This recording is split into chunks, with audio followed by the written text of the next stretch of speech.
வணக்கம். இன்றைய செய்திகள்.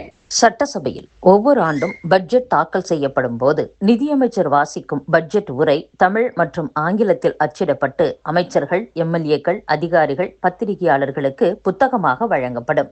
இதை எம்எல்ஏக்கள், அரசு துறைகளின் உயர் அதிகாரிகள், பத்திரிகையாளர்கள் ஆவணமாக வைத்திருப்பர். அலுவலக நூலகங்களிலும் அவை வைக்கப்படும். அவசியம் ஏற்படும் போது அந்த புத்தகத்தை படித்து விவரங்களை தெரிந்து கொள்ளலாம்.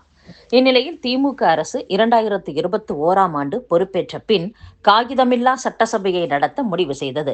அதன்படி சட்டசபையில் அமைச்சர்கள், எம்எல்ஏக்களின் இருக்கையில் டேப் எனப்படும் தொடுதிரை சிறுகணினி பொருத்தப்பட்டுள்ளது. அதில் ஆளுநர் உரை, பட்ஜெட் உரை, கொள்கை விளக்க குறிப்புகள் உள்ளிட்டவை பதிவேற்றம் செய்யப்படுகின்றன.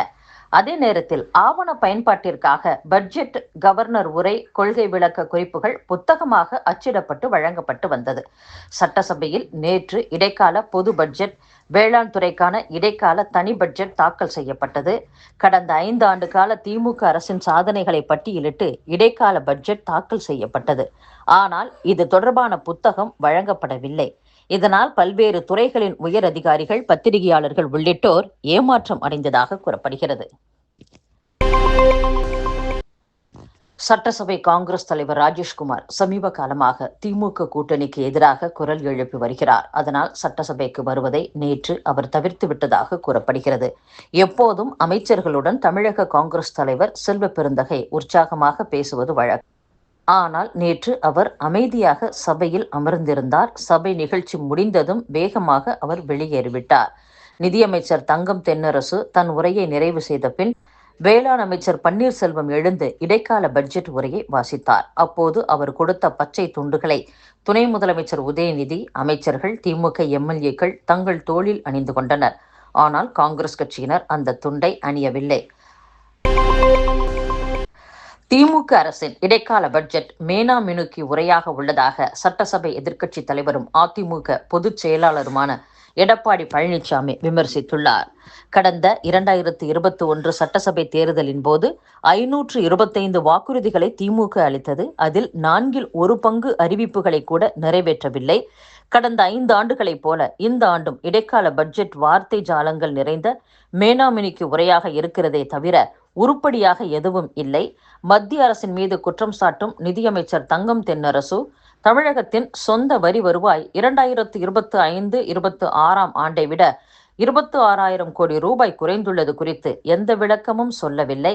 வருவாய் பற்றாக்குறை, நிதி பற்றாக்குறை அதிகரித்துள்ளது. இவ்வாறு உயர்ந்து கொண்டே சென்றால் அதை ஈடு செய்ய மக்களின் வரிச்சுமையும் கடன் வாங்கும் அளவும் அதிகரிக்கும். இது மாநில வளர்ச்சிக்கு உகந்ததல்ல. திமுக ஆட்சிக்கு வந்தவுடன் ரகுராம் ராஜன் தலைமையில் நிதி மேலாண்மை குழு அமைத்தனர். அதன் பின் அதிக கடன் வாங்கியிருக்கின்றனர். எனவேதான் திமுக அரசை நிதி நிர்வாக திறனற்ற அரசு என்று குற்றம் சாட்டுகிறோம். மொத்தத்தில் இந்த இடைக்கால பட்ஜெட் வெளியே அழகாக இருக்கும், புட்டு பார்த்தால் உள்ளே சொத்தையாக இருக்கும் அத்திப்பழமாக உள்ளது என்றும் எடப்பாடி பழனிசாமி கூறியுள்ளார். தமிழக மக்கள் நல்வாழ்வுத்துறையின் புற்றுநோய் பரிசோதனை திட்டத்தில் 23 மாவட்டங்களில் 1929 புற்றுநோயாளிகள் கண்டறியப்பட்டுள்ளதாக கூறப்படுகிறது. தமிழகத்தில் 18 வயதிற்கும் அதிகமான ஆண்கள் மற்றும் பெண்களுக்கு வீடு மற்றும் அருகாமையில் புற்றுநோய் பரிசோதனை செய்யும் திட்டம் 2023ஆம் ஆண்டில் துவங்கப்பட்டது. புற்றுநோய் பாதிப்பு அதிகமுள்ள ராணிப்பேட்டை, திருப்பத்தூர், ஈரோடு, கன்னியாகுமரி மாவட்டங்களில் முதலில் துவக்கப்பட்டது. பின்பு படிப்படியாக அதிகரிக்கப்பட்டு 23 மாவட்டங்களில் புற்றுநோய் பரிசோதனை நடத்தப்படுகிறது. இதுவரை 79.17 லட்சம் பேருக்கு புற்றுநோய் பரிசோதனை செய்யப்பட்டதில் 1929 பேருக்கு புற்றுநோய் பாதிப்பு இருப்பது கண்டறியப்பட்டுள்ளதாகவும் அவர்கள் அனைவரும் உரிய சிகிச்சை பெற்று வருவதாகவும் தகவல் வெளியாகியுள்ளது. சென்னையில் இருந்து தூத்துக்குடி மற்றும் தஞ்சாவூரில் இருந்து கர்நாடக மாநிலம் மைசூருக்கு வந்தே பாரத் ரயில்கள் இயக்க ரயில்வே வாரியத்திற்கு தெற்கு ரயில்வே பரிந்துரை செய்துள்ளதாக தகவல் வெளியாகியுள்ளது. வருமானத்தை மறைத்தது தொடர்பாக ராமநாதபுரம் எம்பி நவாஸ்கனிக்கு எதிராக விசாரணை நடத்த உத்தரவிடக் கோரிய மனுவுக்கு வருமான வரித்துறை பதிலளிக்க சென்னை உயர்நீதிமன்றம் உத்தரவிட்டுள்ளது. திருநெல்வேலி மாவட்டத்தைச் சேர்ந்த வழக்கறிஞர் கே வெங்கடாச்சலபதி என்பவர் மனு ஒன்றை தாக்கல் செய்துள்ளார். அதில் ராமநாதபுரத்தில் 2019 மற்றும் 2024ஆம் ஆண்டுகளில் நடந்த லோக்சபா தேர்தல்களில் இந்திய யூனியன் முஸ்லீம் லீக் கட்சி எம்பியாக தேர்ந்தெடுக்கப்பட்டவர் நவாஸ் கனி. தேர்தல்களில் அவர் தாக்கல் செய்த வேட்புமனுக்களை ஒப்பிட்டு பார்க்கும்போது தற்போது அவரின் சொத்து மதிப்பு அதிகரித்துள்ளது.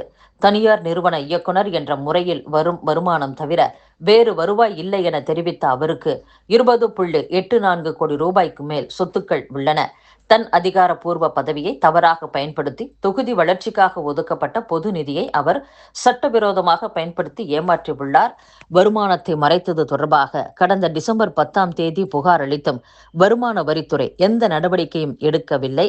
புகார் மனு மீது விசாரணை நடத்த உத்தரவிட வேண்டும் என்று அந்த மனுவில் வெங்கடாச்சலபதி குறிப்பிட்டிருந்தார். இந்த மனுவை விசாரித்த தலைமை நீதிபதி MM ஸ்ரீவஸ்தவா, நீதிபதி G அருள்முருகன் அடங்கிய அமர்வு மனுவுக்கு 1 வாரத்தில் பதிலளிக்கும்படி வருமான வரித்துறைக்கு உத்தரவிட்டுள்ளது.